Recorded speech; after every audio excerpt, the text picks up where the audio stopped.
going to talk about how someone's foot may strike the ground when they're walking or running. When they go to run, they're going to want to unconsciously land on the midfoot, because if we can have that triangle, the ball, the big toe, pinky toe, and the heel, and we have those three arches in that tripod of the foot wants to go through its natural cycle, which is upon contact, an arch exists.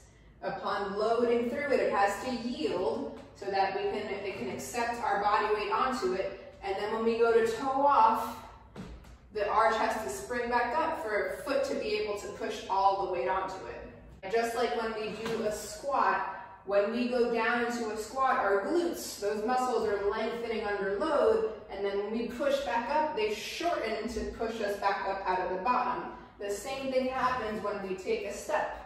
So as we go onto it and all of our body loads onto that foot, that tripod is now the base of an arch that can relax into the ground to accept our load, lengthen under the load, and then when we go to take the next step and toe off, it can now contract to get us off that foot.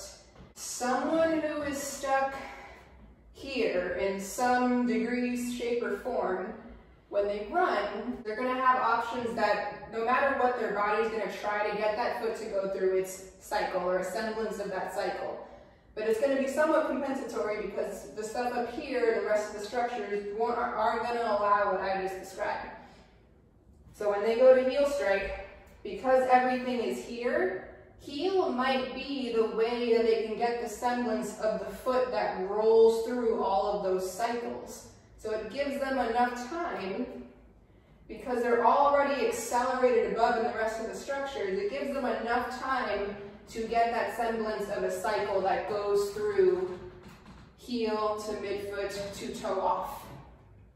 Or maybe they don't do heel, maybe they aim to go midfoot, or their brain wants to do that, but they can't actually load midfoot because the body is already too advanced. It's too accelerated. Everything else is too far forward of midfoot. Things can't catch up. So they might do toe, which is more forefoot.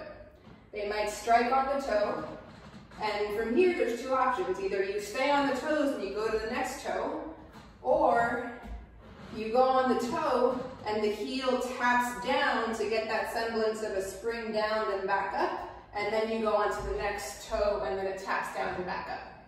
No matter what people's strategies are, it's all a way that their brain has figured out how to keep moving forward. Because we're so resilient, we're so resistant to utter immobility that no matter what, we're going to find a way to move forward, no matter how much compensation we have. That's part of what my warm-up does, is it gets not just the foot and not just the heels, and gets hamstrings to fire and stuff, but it puts your body, if it's in a position of something being too far ahead, it starts to bring things a little back to normal, so that maybe your normal is here, and maybe ideal is somewhere where things can balance in the middle, but maybe it brings you back to somewhere in between, and that's already a change, right? And the more that you start to do it, what you might start to feel is that when you do strike the ground, maybe things feel different. Maybe they don't feel different.